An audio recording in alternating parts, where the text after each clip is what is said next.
Lecture number 12 ए exercise 2.4 जिसमें हमने इस एक्सरसाइज के पहले दो सवाल करने हैं।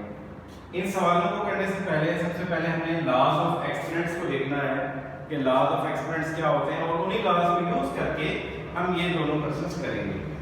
इस तरीके से कर रहे हैं जी a raise the power m का मतलब है a यहाँ पर बेस है और m यहाँ पर पावर है या एक्सपोनेंट है।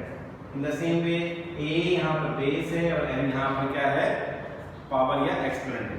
अब हम इसे ये कह रहे हैं कि अगर दो सेम बेसिस आपस में मल्टीप्लाई हो रही हैं तो आपने इनकी पावर्स को आपस में ऐड करना है।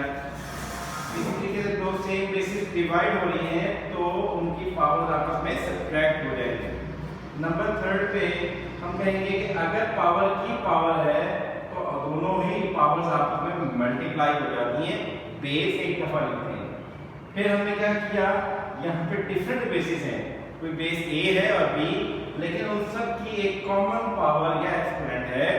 तो हम क्या कह रहे हैं, यहाँ पे ये कॉमन पावर है, दोनों बेसिस पर अलग-अलग करेंगे और डिवाइड हो रही है, कॉमन पावर है तो भी वो पावर दोनों पर अलग-अलग करेंगे। अब किसी बेस की पावर अगर नेगेटिव एक्सपोनेंट है, नेगेटिव पावर है, तो उसको हम पॉजिटिव बना सकते हैं, उसको डिनोमिनेटर में ले जाकर।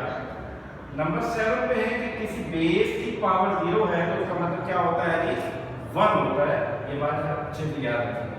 ये 7 रूल्स 7 लॉज याद रखेंगे तो ये सारी एक्सरसाइज आसानी से हो जाएगी।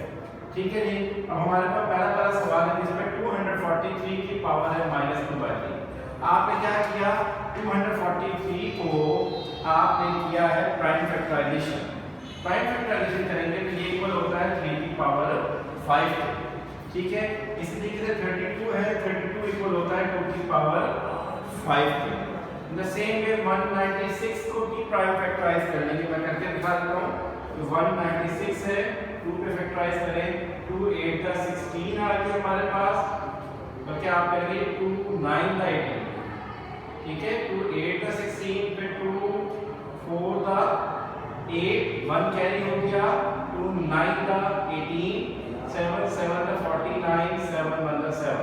तो देखिए यहाँ पे बन गई 2 की पावर 2 और 7 की पावर 2, जो कि हमने लिख दिया 196 की जगह पे। इस सारे की बाहर पावर माइनस तो सारे का स्क्वायर हो। ठीक है। अगले स्टेप में ये -1 है, इस 2 के साथ अलग और इस 2 के साथ अलग से मल्टीप्लाई हो गया और न्यूमरेटर में क्या हुआ, 5 ने 2 से मल्टीप्लाई हो गया, 5 2 का 10 आ गया। यहाँ पे 5 में -1/5 से मल्टीप्लाई हुआ तो 5 5 से कैंसिल हो गया। अगले स्टेप में क्या हो रहा है हमारे पास कि यहाँ पर जो -10/3 है न्यूमरेटर के अंदर देखें, उसको मैंने लिख दिया, 10 को लिखा है 9 + 1, 9 + 1 लिखा। फिर यहाँ पे 5 5 से कैंसिल हो गया तो हमारे पास 2 की पावर कौन आ जाती है, -1। डिनोमिनेटर में मूव करते हैं तो 2 की पावर इस -2 ने भी इस 1/2 से मल्टीप्लाई होना है और इस -2 ने भी इस 1/2 से मल्टीप्लाई होना है। 2 2 से कैंसिल, इधर भी 2 2 से कैंसिल। फिर आएंगे इधर न्यूमरेटर की तरफ, तो यहाँ पे मौजूद न्यूमरेटर डिनोमिनेटर आपस में क्या हो गए, कैंसिल। ये वाला 2 की पावर -2 से राइट टर्म से आपस में कैंसिल हो गए। फिर हमारे पास 3 की पावर रह जाती है, जब 3 3 का 9 3 रह गया 1/3, यानी इस 3 ने क्या किया, इस 9 को अलग डिवाइड किया, इसी 3 ने इस 1 को अलग से डिवाइड किया। देन क्या हो रहा है जी हमारे पास, अब ये जो पावर्स हैं हमारे पास, इस नेगेटिव पावर को डिनोमिनेटर बना देंगे, नीचे ले जाएंगे, ये वाला रूल लगाएंगे नेगेटिव पावर के लिए।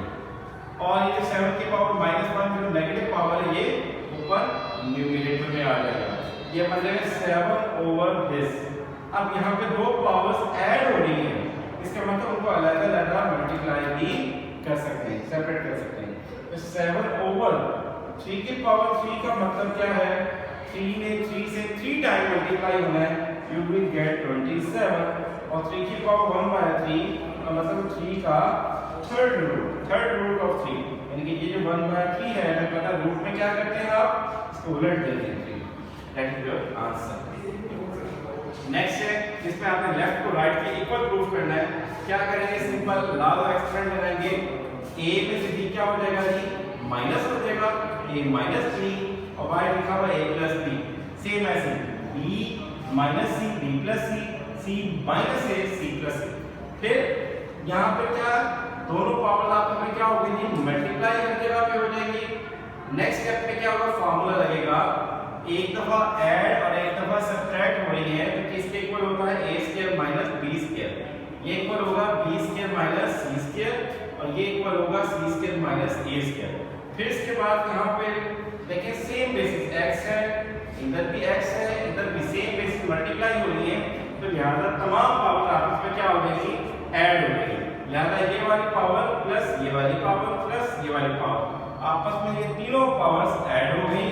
प्लस वाली चीज पॉजिटिव नेगेटिव के साथ cancel, plus a square cancel हो रहा है यहाँ पे मौजूद, माइनस a स्क्वायर से minus b square, plus b square से minus c square, plus c square से कैंसिल, तो हमारे पास आ जाएगा x की पावर 0।